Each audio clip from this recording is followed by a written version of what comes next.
우리 하나님 말씀 보도록 하겠습니다. 고린도후서 2장 14절 말씀입니다. 우리 하나님의 말씀은 고린도후서 2장 14절 말씀입니다.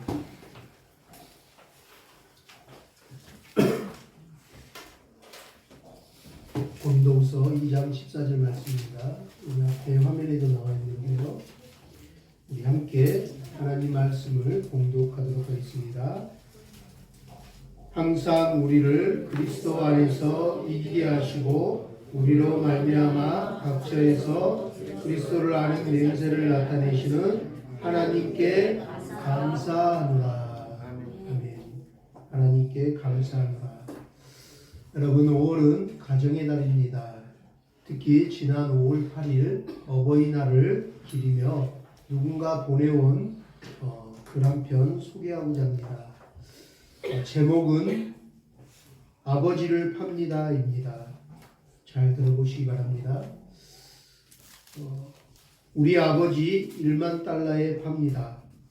미국에서 최근 얼마 전에 신문에 실제 이런 광고가 실려 사람들의 눈길을 끌었습니다. 내용인즉 우리 아버지가 수년 전부터 중풍과 치매로 병석에 누워 계십니다.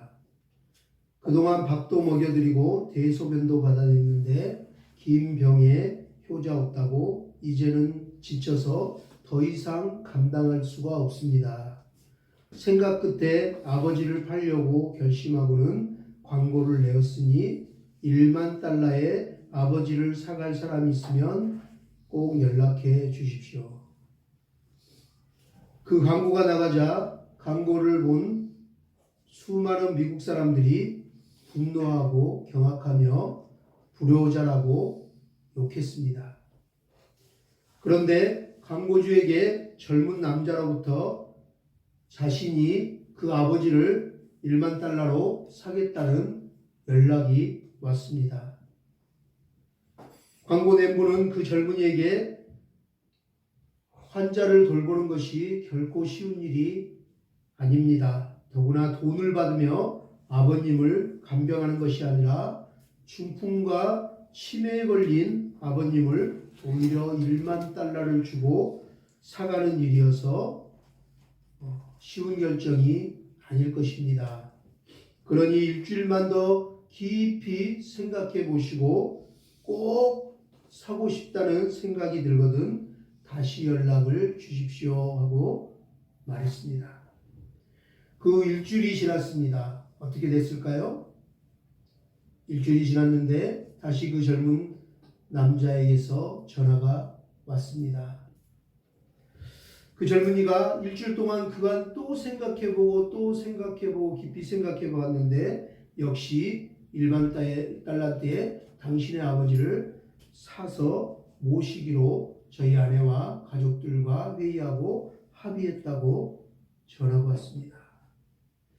광고 낸 분이 그 젊은이에게 도대체 이게 사람들이 다 욕하고 이해를 못하고 불효자라고 욕하는데 이해가 안 된다고, 그 젊은이에게 어떻게 그런 결정을 하고 결심을 하게 됐는지 이유를 물어봤습니다.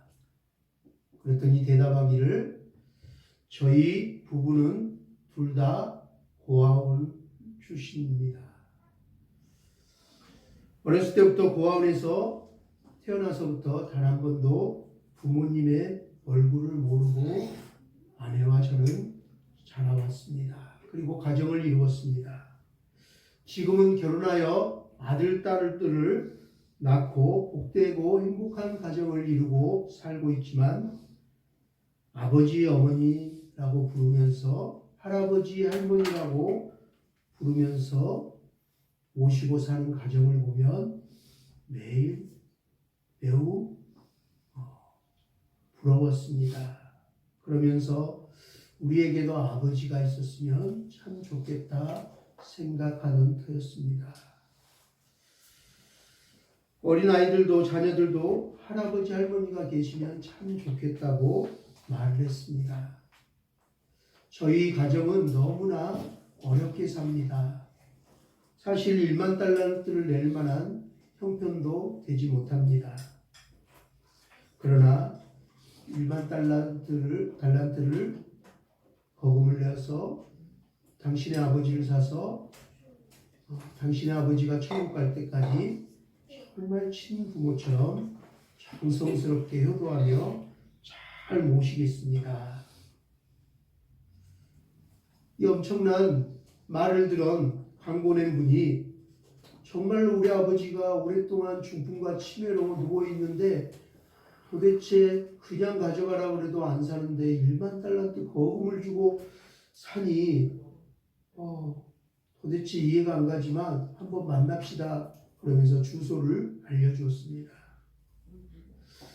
젊은이 뇌에는 아버지가 생긴다는 할아버지 할머니가 생긴다는 마음의 기쁨으로 그 주소로 알려준 주소로 1만 달란트를 챙겨서 달려갔습니다.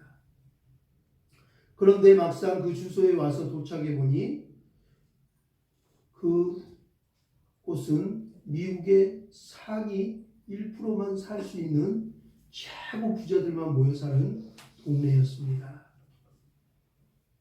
전 세계에서도 상위 3% 정말 천문학적으로 부자들만 사는 동네였습니다. 잘못 찾았나 싶어서 다시 보고 또 확인하고 주소와 이름을 거듭 확인해 보니 광고낸 그 할아버지가 그분이 가르쳐준 주소와 똑같았습니다. 베를린이 하인들이 막 뛰어나와서 정중하게 안으로 모십니다. 대문 안에 들어서자마자 엄청난 수영장이 마당에 있습니다. 최고급 외제차들이 여러 대가 있습니다. 웬걸요? 개인 자가용 비행기도 있습니다. 집 안으로 들어가니 실내는 호텔 같았습니다. 너무너무 아름다운 보석들로 장식된 최고급 주택이었습니다. 집 안에 들어가니 노신사가 거실에 앉아 있었습니다. 젊은이네는 살기가 어려워 아버지를 이제 팔려고 광고를 내는 줄 알고 생각하고 왔는데 너무나 다른 분위기에 깜짝 놀라 잘못 왔는가 어리둥절해하며 만일 이 집이 맞다면 왜 자기 아버지를 판다고 말한 것이지? 돈이 이렇게 많은데 그냥 간병인들만 써도 될 텐데 왜 굳이 사람을 찾았을까 하고 이해가 되지 않았습니다. 멍하니 그렇게 서 있는 젊은 부부를 보고 인자하게 웃으며 소파에 앉아있던 노신사가 앉으라고 하면서 하는 말이 내가 광고를 낸 사람입니다 라고 하면서 젊은이의 과거를 다시 한번 듣고는 그들의 결심이 진실인지 확인했습니다. 그리고 정말로 거금 1만 달란트의 아버지를 사서 친부모같이 평생 효도하고 모실 수 있냐고 재차 물어보았습니다. 계속 거듭 물어봤지만 진실되게 부부는 그렇게 하겠다고 대답했습니다. 젊은 부부는 두 손을 마주잡고 저희 부부는 고아원 출신이어서 태어날 때부터 부모를 한 번도 본 적도 만난 적도 아버지를 불러본 적도 없는데 이번에 꼭 저희들이 아버지를 만나고 모시고 평생 못다한 효도를 하고 살고 싶습니다. 아파 누워 계시는 늙으신 분을 보지 않고 계약할 수 있느냐고 노신사가 물으니 그래도 중풍과 치매와 아픈 게 어느 정도인지는 보고 결정해야 되는 게 맞지 않겠냐고 그랬더니 어떻게 아파도 상관없다고. 모든 사람들이 똥 막 갈아치우고 막 너무 힘들고 그래서 보고 판단하고 안 모시겠다고 할 줄 알았는데 어떤 중증 상황이라도 상관없다고 하면서 하는 말에 그 노인은 그들의 진심을 받아들였습니다. 그리고 약속대로 1만 달러를 주면서 계약서를 작성하였습니다. 그런데 계약서를 쓰고 나자 그 인자하게 웃던 노신사가 황당하게 이렇게 말한 것입니다. 당신들이 사갈 아버지는 바로 납니다. 라는 것이에요. 너무 놀랐어요. 중풍과 치매에 오래 누워있는 아버지를 판다고 해서 왔더니 너무나 인자하고 너무나 이렇게 부유하게 보이시는 인자하신 분이 당신 자신을 판다고 그 광고 낸 사람이 나라고 하는 것입니다. 깜짝 놀란 이 젊은 부부에게 노신사는 인자하게 웃으면서 하는 말이 내가 나이도 많고 자식이 없기에 나 또한 고아원 출신이어서 평생 부모를 만나지도 아버지라고 불러보지도 어머니라고 불러본 적이 없기에 혼자 자수성가해서 이렇게 갑부가 거부가 되어서 이제 재산을 줄 상속할 자식이 하나도 없어서 이런 광고를 내게 되었습니다. 라고 얘기했습니다. 그러면서 계약서 계약했으니 이제 당신들은 나의 하나밖에 없는 아들과 딸이 되었습니다. 감사합니다. 그리고 이 집을 비롯한 나의 모든 전 재산을 당신들의 것입니다.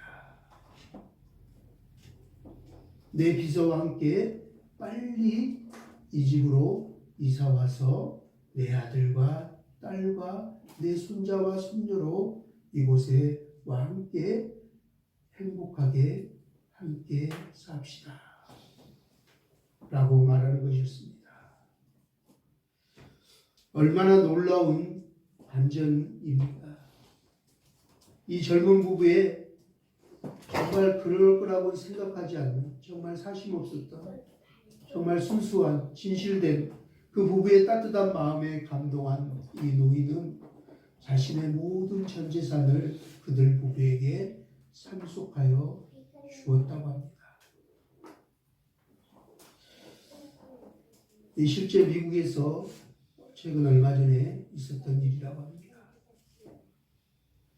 저는 이 글을 읽으면서 아마 우리들의 하늘 아버지께서도 이런 사람들이 있다면 감동하시고 복을 주시지 않을까 생각되어집니다.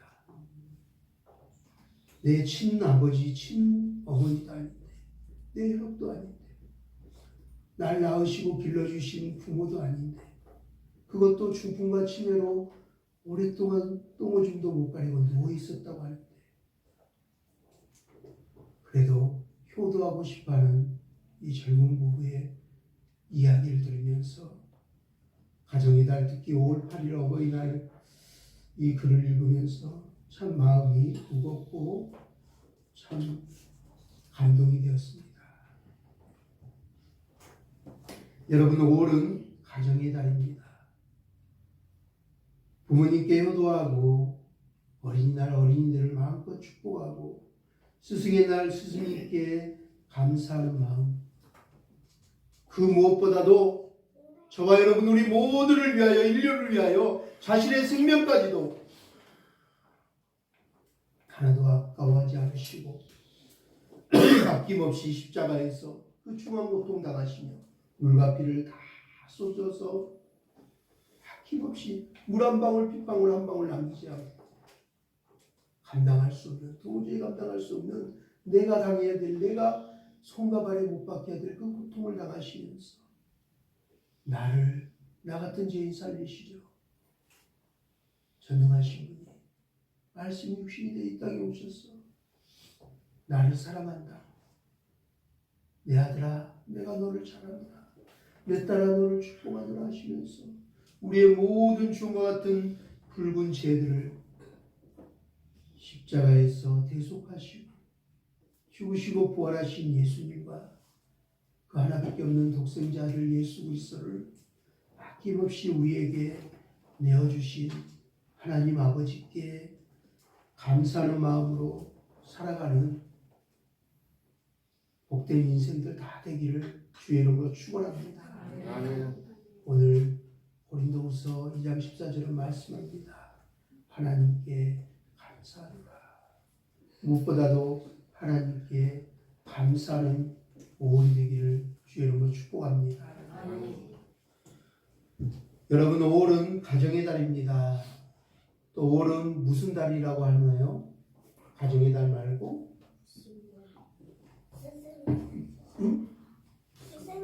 스승의 달. 우리야 맞았어요. 띵동댕. 자, 5월은 가정의 달이라고도 하지만 또 하나로는 감사의 달이라고 말합니다. 특히 5월은 부모님이나 스승 등 평소 감사한 분들의 은혜를 기억하고 감사의 마음을 전하는 감사의 달이기도 합니다. 그래서 오늘도 감사에 대해 알아보겠습니다. 우리 둘이 하나 센터가 2년이 됐는데요. 올해 이제 2년이 됐는데 5월 1일 날 개원했으니까 2년이 됐습니다. 첫 해 집중적으로 했던 것 중에 하나가 우리 지금 코로나 때문에 못 오시는데 여의도 침례교회 전국 성품학교 선생님이었던 우리 이덕영 목사님 부부가 와서 성품학교를 해줬어요. 그때 처음 했던 게 감사에 대해서 했어요. 8주 동안 집중적으로 감사했는데 그 아이들이 어려운 환경에 있었지만 가정에 부모님께 자기의 삶에 대해서 감사하는 법을 8주 동안 배우고 아이들이 항상 밥을 먹을 때 오늘도 날마다 우리에게 이동할 양식을 주시는 하나님께 감사하고 음식을 대하고 선생님들에게도 감사하다고 하고 감사의 마음을 표현하기 시작했어요. 그리고 또 그 학회가 지났는데 5월 18일 스승의 날 저에게도 아이들이 편지를 쓰고 꽃다발을 만들어주고 막 자기가 아끼는 주머니에 넣어놓고 혼자 먹으려고 했던 초콜릿이나 사탕들을 목사님 드세요 하고 고사리 같은 손으로 전해주었어요. 그래서 올해 5월 18일도 좀 기대를 했어요. 그리고 5월 18일에 되면 항상 우리 한꿈학교 북한에서 온 우리 친구들이 또 같이 살던 친구들이 목사님하고 스승의 날 전화도 하고 이렇게 찾아오기도 하고 때로는 선물도 사갖고 왔는데 올해는 약간 서운한 게 한 사람도 그런 사람이 없었어요.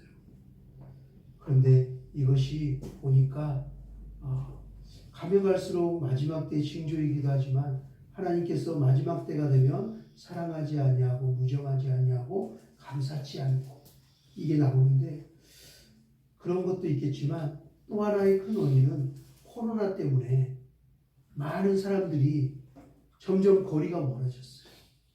이 사회적 거리를 두는 동안 이상하게 사람들의 마음의 거리도 멀어졌어요.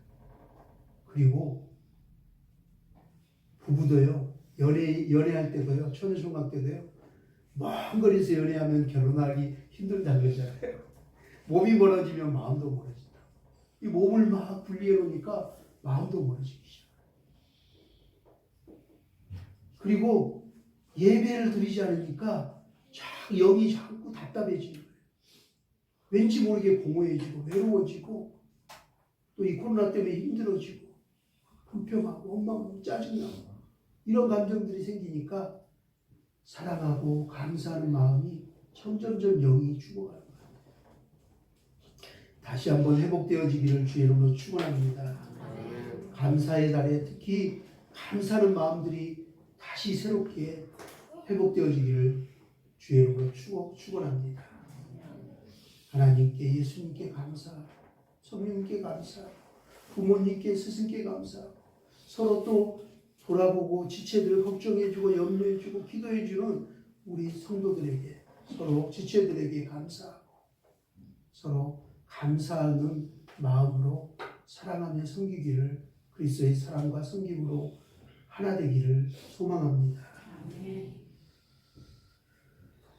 여러분 요즘 여러분의 삶 속에서 하나님께 참 감사합니다 하고 고백한 적이 언제입니까?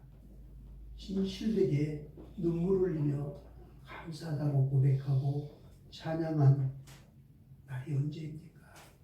기억이 나십니까?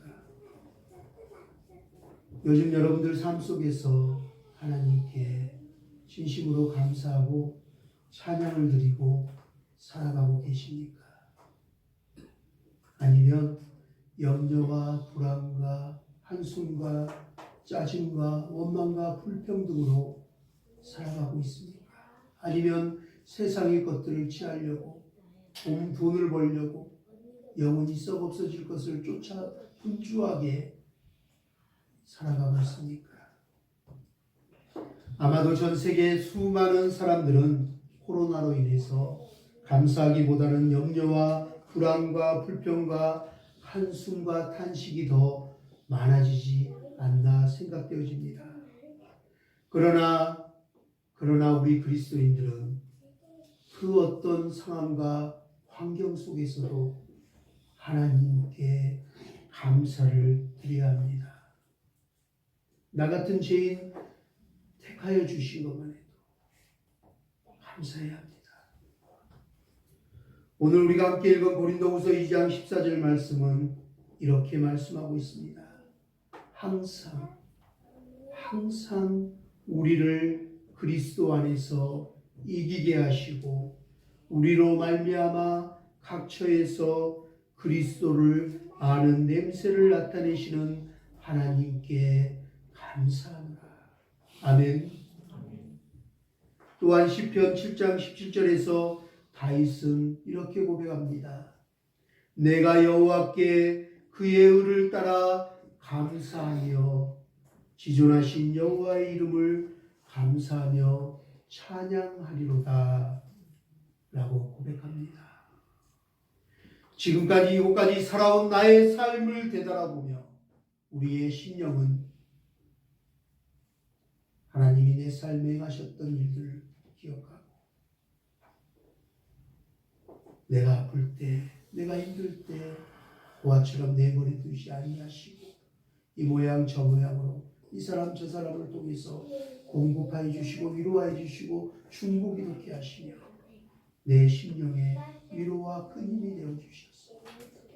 또 내 개인의 삶 속에서 받은 초자연적인 하나님의 그 놀라운 능력과 구원의 은총과 모든 은혜로 말미암아 주님께 드리는 감사로 가득해야 합니다. 우리는 주님께 받은 것 생각하면 사실 감사함으로 가득 채워져도 부족합니다. 지금 이곳까지 내가 살아온 것도 다 주의 은혜입니다. 믿으십니까? 그렇게 고백할 수 있겠습니까? 할렐루야. 그러면 한번 고백해 볼까요? 지금까지 이곳까지 내가 살아온 것도 주의 은혜입니다. 주의 은혜입니다. 할렐루야. 여러분 그렇게 고백할 수 있는 것이 바로 은혜요 축복이요 믿음인 것입니다. 그 믿음의 고백을 할 수 있는 자들을 바로 성경은 그리스도인이라고 얘기합니다. 아무나 그 고백을 할 수 없다고 얘기합니다. 그러므로 우리 그리스도인들은 코로나나 그 어떤 어려운 상황에서도 그 어떤 상황이나 직접적인 환경과는 상관없이 항상 하나님께 감사합니다. 감사하노라 라고 감사를 드려야 합니다. 어떤 상황에서도 어떤 환경에서도 하나님 아버지께 감사함으로 예배드려야 합니다. 성경은 우리에게 이렇게 말씀합니다.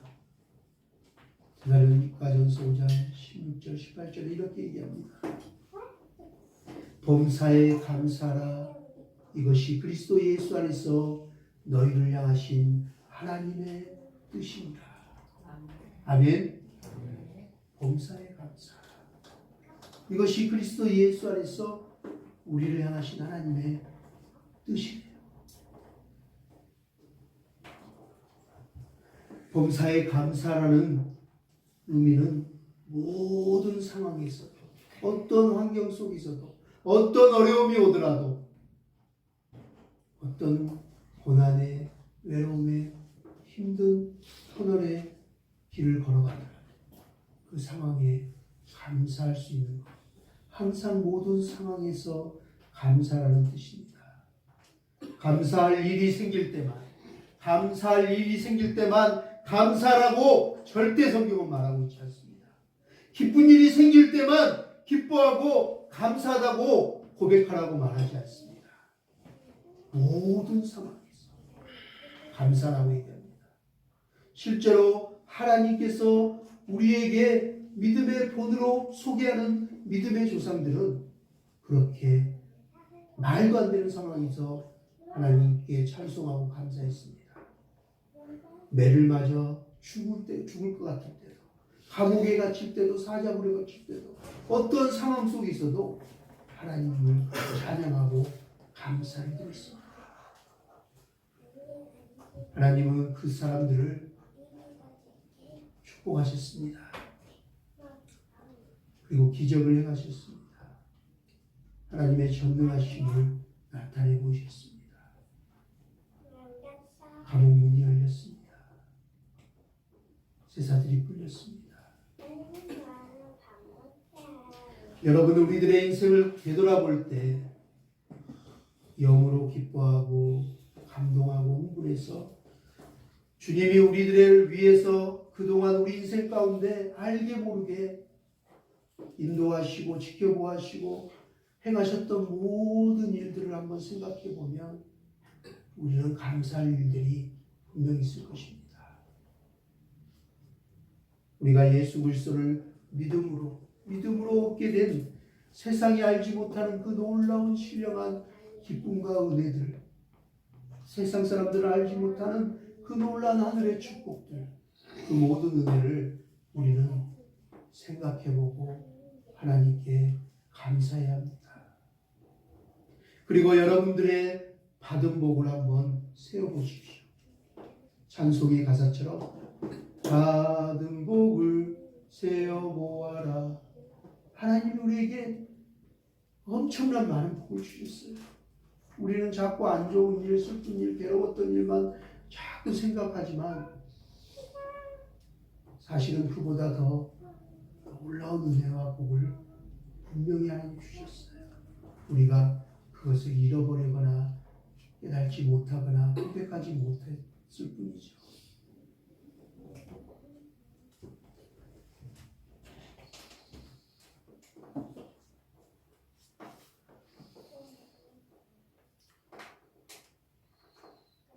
여러분, 때로 힘든 일이나 원망스러운 일, 실망스러운 일이나 이루고 싶은 일이었지만 이루어지지 못한 일을 떠올리고 그것 때문에 괴로워하지 말고 오히려 우리 주님께서 저와 여러분들을 위해 행하셨던 일들을 생각해보고 기뻐하며 우리들의 삶에 베푸신 은혜를 묵상하면서 감사합시다. 그리고 앞으로 우리 삶에 행하실 주님의 축복과 은혜를 묵상하면서 감사하며 찬양합시다. 우리는 믿음으로 걷지 보는 것으로, 세상에 보는 것으로 걸어가고 있지 않음을 명심하십시오. 기쁨과 감사는 우리 그리스도인들이 하나님께 할 수 있는 최상의 믿음의 고백인 것입니다. 주님으로 인해서 나는 기쁩니다, 감사합니다 할 수 있는 것은 하나님이 제일 가장 듣고 싶어하는, 아버지가, 부모가 자녀들에게 듣고 싶어하는 가장 최고의 고백인 것입니다. 여러분 생각해 보십시오. 부모가, 자녀가 우리 혜아가 아빠, 나는 엄마 아빠가 내 아빠라서 엄마라서 나는 너무 기뻐. 나는 너무 감사해. 라고 얘기한다고 얼마나 예쁠까요? 실제로 그 고백을 했어요. 혜아가 얼마 전에. 어머니가 저 얘기했어요. 너무 예뻤어요. 그 고백을 들으면서 하나님 얼마나 예뻐하실까. 하나님이 나의 아버지가 되시니 나는 진짜 기쁘고 감사합니다. 그 고백을 하나님이 들으면 얼마나 기뻐하시고 축복하실까요? 어린아이에게도 그 고백을 들을 때 이렇게 기쁜데 여러분, 하나님께 감사할 때 주님도 저와 여러분들의 우리들의 마음을 안아주실 것입니다. 그리고 그 마음 중심을 보시고 축복하실 것입니다. 때때로 하나님께 기뻐하며 감사하십시오. 어떤 어려움, 어떤 근심과 염려가 찾아올 때마다 하나님이 말씀을 주셨습니다. 그 문제를 해결하고 빠져나올 수 있는 비법을 말씀해 주셨습니다. 주님께서 우리에게 그렇게 말씀하셨습니다. 빌립보서 4장 6절 7절에서 이렇게 말씀하십니다. 아무것도 염려하지 말고 다만 모든 일에 기도와 간구로 너희 구하는 바를 감사함으로 하나님께 아뢰라. 하나님께 아뢰라. 그리하면 모든 지각에 초월하시는 하나님의 평강이 그리스도 예수를 통해 너희의 심령과 마음을 지켜주십니다. 할렐루야. 염려와 근심이 없는 인생은 없어요. 그런 일이 안 생기는 인생은 없어요. 비바람과 태풍이 안 몰아치는 인생은 없어요.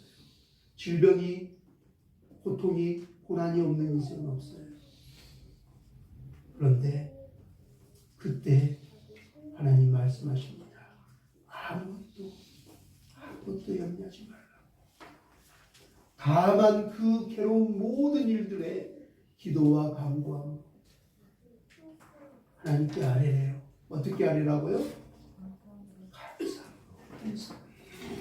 감사함으로 아뢰라. 저는 이 말씀이 위로가 되었습니다. 지난 몇 주 동안 저는 개인적으로 참 많이 힘들었습니다.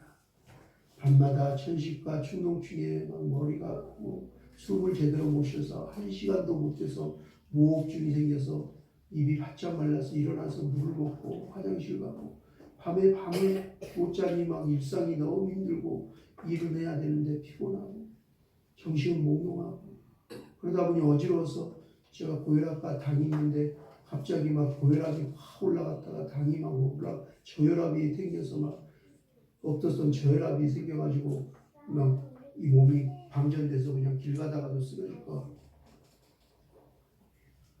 한 번도 막 저혈압이 없었는데 막 69, 70이 막 나오고 응급 상황이 돼서 병원에 막 급히 막 가고 그러면서 너무 힘들었어요. 염려가 됐어요. 그럴 때 이 말씀이 저에게 얼마나 큰 위로와 힘이 되는지 몰라요. 또한 아들 해강이를 해병대에 보내고 사랑하는 장모님 또한 천국으로 환송해 드리고 또 몇 해 동안 저를 너무나 힘들고 괴롭게 했던 비염과 천식, 축농 등으로 고생하던 축농증 수술도 했습니다. 지난 몇 주를 뒤돌아보니 저의 삶 속에도 참 힘들었지만 뭔가 마음이 지치고 참 아프고 힘들었지만 제 삶 속에 돌이켜보니 참으로 감사한 일들도 많았습니다. 감사한 일들을 하나님께 안 했습니다. 이 말씀을 묵상하면서 감사함으로 하나님께 고백했습니다. 감사거리가 너무 많더라고요. 첫 번째, 어느덧 훌쩍 커버려서 너무나 자랑스러운 대한민국 군인, 그것도 해병대에 간 아들 해강이가 너무나 감사했어요. 그리고 주말마다 한 통의 전화 통화와 편지를 받으며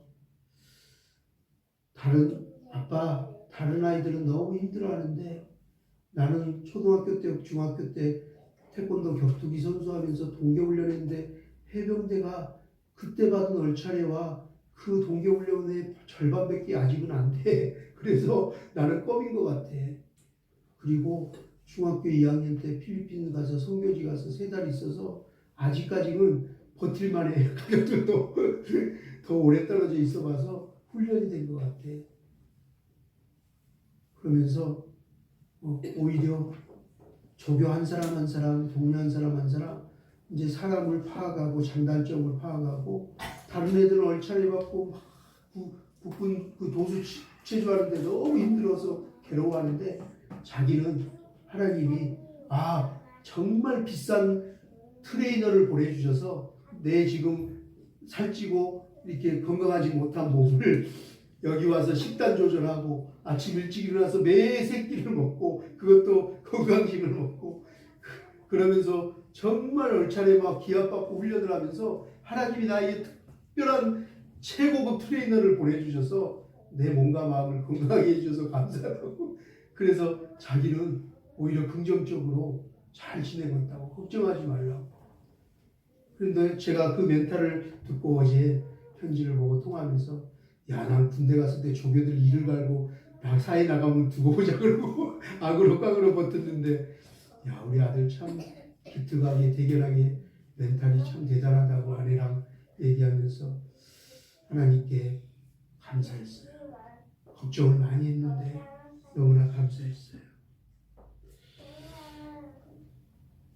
또한 우리 아들뿐만 아니라 아빠, 엄마, 오빠 군대 가서 보고 싶지? 슬퍼? 그래도 울지 마. 내가 있잖아. 하고 위로해주고 또 장모님 장례식장에서도 슬퍼하는 엄마를 어루만져주면서 엄마는 엄마의 엄마가 죽어서 슬퍼? 그래도 엄마 울지 마. 엄마 내가 있잖아. 하며 다독거려주며 또 제가 축농주 수술하고 와서 아파하고 있는 저에게 다가와서는 아빠 많이 아파? 내가 호해줄게 하더니 코에 딱 호하더니 두 손을 모아서 고사리 같은 두 손을 모아서 기도하는 거예요. 하나님 우리 아빠 많이 아프지 않게 해주세요. 그리고 우리 아빠 빨리 낫게 해주세요. 예수님 이름으로 기도드립니다. 아멘 하고 기도하는 거예요. 얼마나 제가 놀라고 기뻤는지 몰라요. 두 손을 모아 기도하고 기도하는 그 너무나 예쁘고 사랑스러운 막둥이 딸을 보내주신 하나님께 참으로 감사했어요. 또한 무엇보다도 감사한 것은 7남매를 낳으시고 기르시며 너무나 이 땅에서 고되고 힘든 인생을 살으셨지만 권사라는 영광스러운 명예로운 직분으로 하나님 아버지 품으로 저 천국으로 가신 장모님 또한 그 마지막 보내드리는 모든 장례 예배를 막둥이 사인 저에게 맡겨주셔서 그 짧은 시간이었지만 저같이 식구들에게 복음을 전하고 천국 소망이 있음을 말할 수 있게 하심도 참으로 감사했어요. 또한 해강이 군대 갈 때도 장모님 장례 때도 그리고 제가 수술했을 때도 여러분들이 위로해 주시고 격려해 주시고 또 밥도 사주시고 해강이 용돈도 주시고 너무나 많은 사랑을 받았어요. 너무나 많은 분들의 따뜻한 사랑과 기도를 받았습니다. 그리고 문자를 보내주셨어요. 그리고 위로와 힘이 되어주신 여러분들이 있어서 너무나 하나님께 감사합니다 하고 말했습니다. 코로나로 너무나 힘들고 어렵지만 그래도 여전히 우리들 삶 속에는 이렇게 감사한 일들과 감사한 분들이 너무나 많기에 아직도 이 세상은 살아갈 만한 것 같습니다. 너무나 감사합니다. 이 자리를 빌어서 다시 한번 고맙고 감사합니다. 여러분들이 있어서 너무나 감사합니다. 또한 어제 우리 박인숙 권사님께서 카톡으로 보내주신 그 사진 한 장을 보며 울컥하는 감동과 함께 감사한 마음이 들었습니다. 이 세상에서 가장 아름다운 손이라는 제목과 함께 보내온 손사진 한 장이었습니다. 바로 코로나 환자들과 사투하며 수고한 코로나 의료진 한 사람의 손사진이었습니다.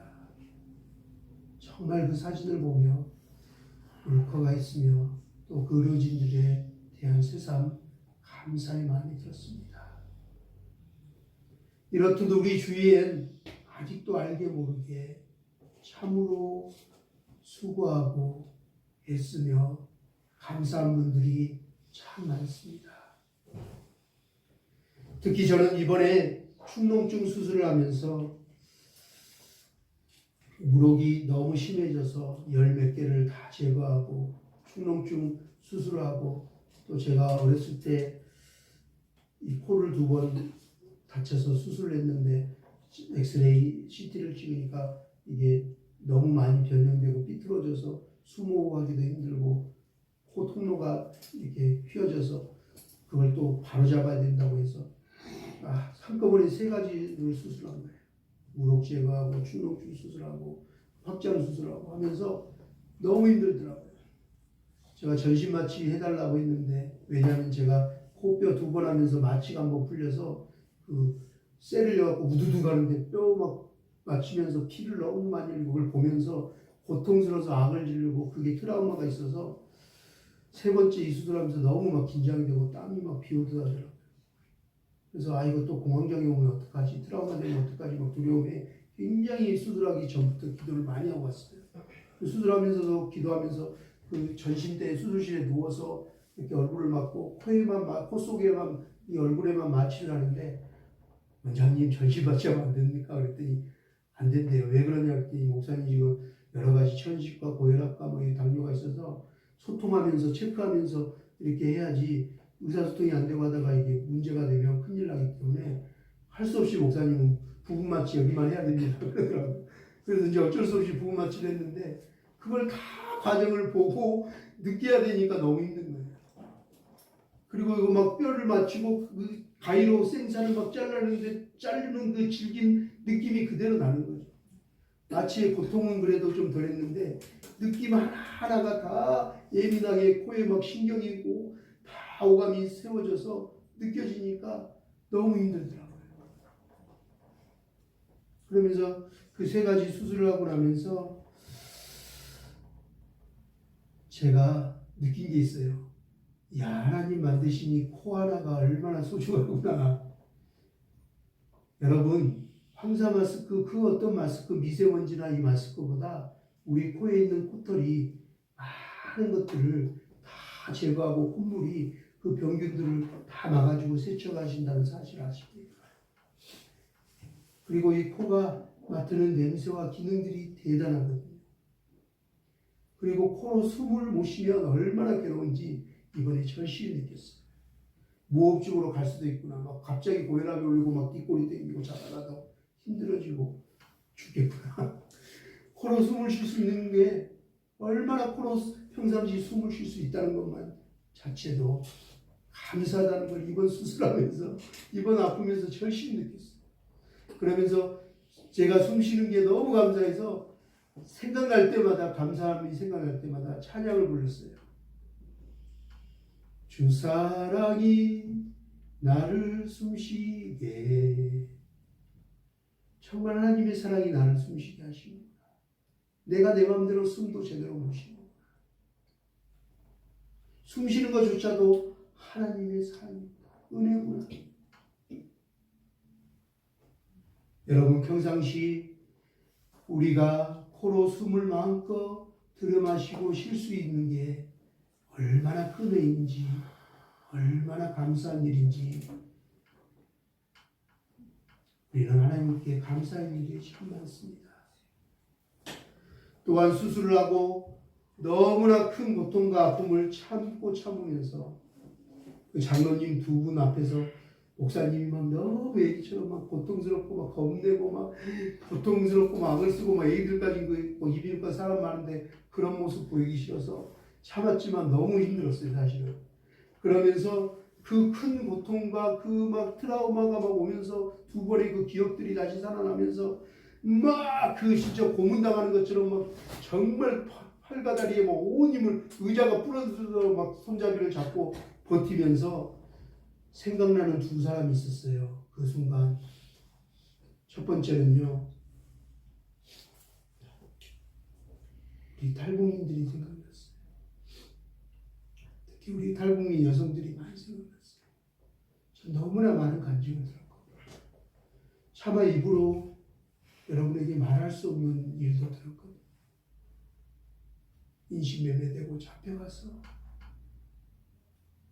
감옥에서 당하는 그 수치와 고통, 그 고문들, 상상할 수 없는 그 얘기들이, 그 장면들이 떠올라서 참았어요. 우리 탈북민들을 막 생각하고 기도하면서 참았어요. 이들은 나보다 더 힘들었을 때, 더 아팠을 텐데. 그리고 하나님 아시죠? 이들의 아픔과 고통 하고 막 기도하면서 참았어요. 또 하나 제가 참을 수 있었던 것은 떠오르는 한 분은 바로 예수님이셨어요. 그 십자가에서 고난당하시고 인간이 감히 감당할 수 없는 그 끔찍하게 고통당하시고 죽임당하시는 예수님을 생각하면서 그 십자가의 은혜를 막 다시 한번 묵상하면서 그 시간들을 참았던 것 같아요. 그런데 수술날은 잘 참았는데요. 이틀 뒤에 오라 그랬는데 갔더니 코 속에 지혈제를 했는데 아직도 지혈이 안 돼. 원래 보통이면 이틀 지나면 다 지혈돼서 주사 한 방 맞고 약 처방 받으면 일주일 뒤에 오라 그러는데 저는 세 가지를 같이 해서 그런가 어제 밤에도 계속 피가 덩어리처럼 목으로 넘어가고 계속 막 코가 계속 코피가 아직도 지혈이 안 돼서 그날 이 생살이 3일 동안 그 거즈 안에 깊숙하게 산살들을 잘 열몇 개 잘라내고 충농증 신경 다 잘라내고 그 속살에 붙어놓은 그 소음들이 다 달라붙어갖고 말라가지고 그걸 또 마취를 안 하고 뜯어내는데 너무 막 제가 평생에 막 눈물이 자동으로 막 계속 나더라고요. 근데 그걸 뺐는데 한 번 하면 끝내야 되는데 이게 제가 너무 안 되니까 목사님 안 되겠습니다. 다시 해야 되겠습니다. 또 이어가지고 30분 있다 오세요. 기다렸는데 또 그랬는데 이게 막 피가 너무 나오니까 세 번을 그걸 하면서 였다 뺐다 하면서 세 번 하고 네 번째 들어가는데요. 제가 원장님한테 그랬어요. 저 마취하고 할게요. 저 이제 더 이상은 못 하겠어요. 저 진짜 이러다가 공황장애 올 것 같아요. 예전 두 번의 막 기억들과 함께 이제 더 이상은 감당 못 하겠어요. 그랬더니 그분이 찬송가를 들어주는 거예요. 장로님 테이프를 딱 들었는데 거기서 예수님의 찬송이 막 십자가 보혈의 찬송이 막 울리는 거예요. 그래서 그 찬송을 듣고 갑자기 또 그래 예수님 어떻게 참으셨을까. 이 고통에 비하면 나는 아무것도 아닌데 이 고통쯤이야 상상할 수 없는 그 고통이 막 갑자기 막 생각이 나는 거예요. 그 십자가의 그 손과 발에 조그만 가시 하나 찔려도 아플 텐데 이 생살에 이 거지 하나 뜨는 것도 이렇게 고통인데 내 모습이 바뀔 때 어쩌을까. 그 생각들과 함께 예수님 십자가를 나를 위해 그 부끄러운 그 고통을 다 참으셨습니다. 감사합니다. 그런데 그 감사하면서 제 마음에 평안이 생긴 거예요. 이상하게 마음이 이렇게 차분해지고 이렇게 담대해지더라고요. 그래서 마지막 네 번째 하는데요.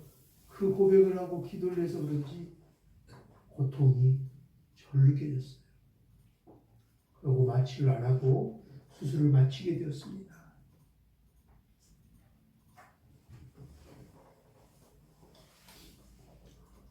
하나밖에 없는 당신의 아들 예수 그리스도를 바라보셔야만 하셨던 그 하나님 아버지의 마음 또한 그 시간 느껴지면서 더욱더 감사를 드리면서 수술의 아픔을 참고 또 참을 수가 있었습니다. 나의 아픔과 고통은 그분의 아픔과 고통에 비하면 아무것도 아님을 알기에 더욱 감사했습니다.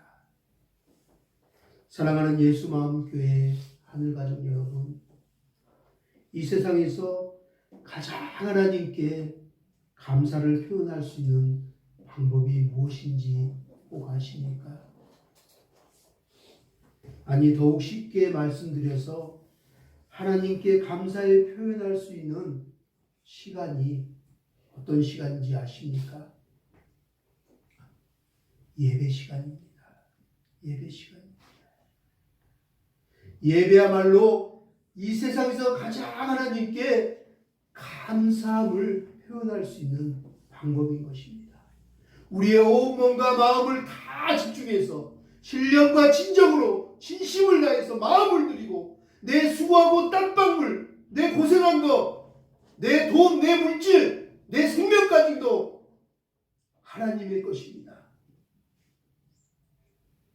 하나님 감사합니다 하고 아낌없이 드릴 수 있는 그 마음, 하나님이 기뻐 받으시는 그 예배 시간인 것입니다. 그런데 가면 갈수록 오늘날 조국교회는 예배에 소홀해져 가고 있습니다. 예배의 소중함을 잃어버리고 있습니다.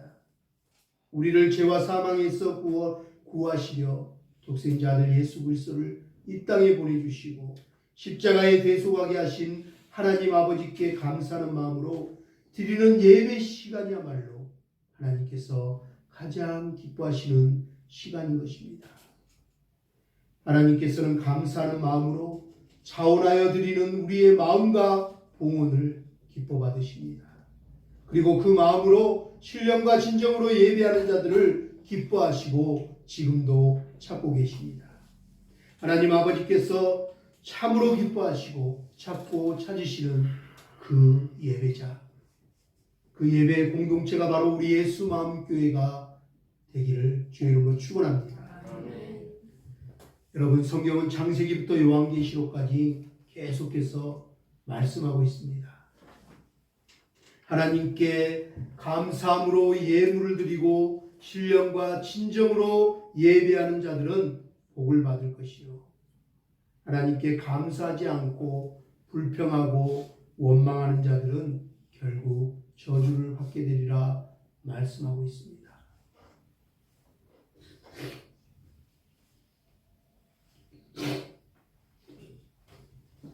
불평하고 원망하는 자들이 아니라 하나님께 감사함으로 마음과 삶을 그리고 예물을 드리고 신령과 진정으로 예배하는 자들이 되어서 하나님께서 약속하신 모든 축복과 모든 은혜를 받아 누리는 우리 예수 마음교회 하늘가족 다 되기를 주의 이름으로 축복합니다. 마지막으로 감사하지 못하고 원망하고 불평함으로 실제 받게 될 아주 재미있는 이야기 한 편 소개해드리고 말씀을 마치고자 합니다. 제가 한번 예전에 했던 것 같은데요. 잘 들어보십시오. 한평생 설계 건축사로 근무하던 이가 어느 날 사장님께 이제 일을 그만두겠습니다 라고 말하자 사장님이 그렇다면 당신이 지금까지 건축한 그 어떤 집보다 더욱더 세상에서 가장 튼튼하고 아름다운 집 한 채를 지고 은퇴하십시오 라고 말했습니다. 이 말들은 건축 설계사는 속으로 원망하고 투덜투덜 불평했습니다. 어휴, 마지막까지 나를 이렇게 부려먹으려 하는 걸 편하게 좀 가면 내두면 안 되나? 하고 불평했습니다. 그런 마음으로 그는 아주 대충 그 집을 설계하고 결국 부실공사로 그 집을 다 지었습니다. 그리고는 사장님께 보고했습니다. 그러자 사장님이 이렇게 말합니다. 지금까지 참으로 고생 많으셨습니다. 이제 이 집은 당신의 집입니다. 제가 당신에게 드리는 은퇴 선물입니다. 사장의 이 말을 들은 그는 그제서야 땅을 치며 후회합니다. 여러분 어떻습니까? 이 이야기가 우리에게 들려주는 교훈입니다. 그가 원망하고 불평하지 않고 오히려 생각하기를 사장님께서 마지막까지 나를 신뢰함으로 나에게 이 세상에서 가장 튼튼하고 가장 아름다운 집을 지으라고 하시는구나 하며 그 집을 지었다면 어땠을까요?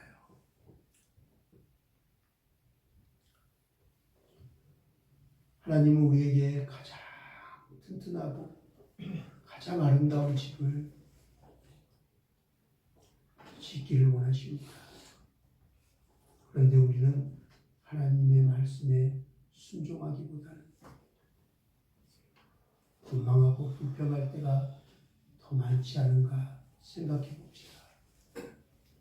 사랑하는 여러분, 여러분들은 지금 인생에 여러분들 각자의 어떤 집을 짓고 계십니까?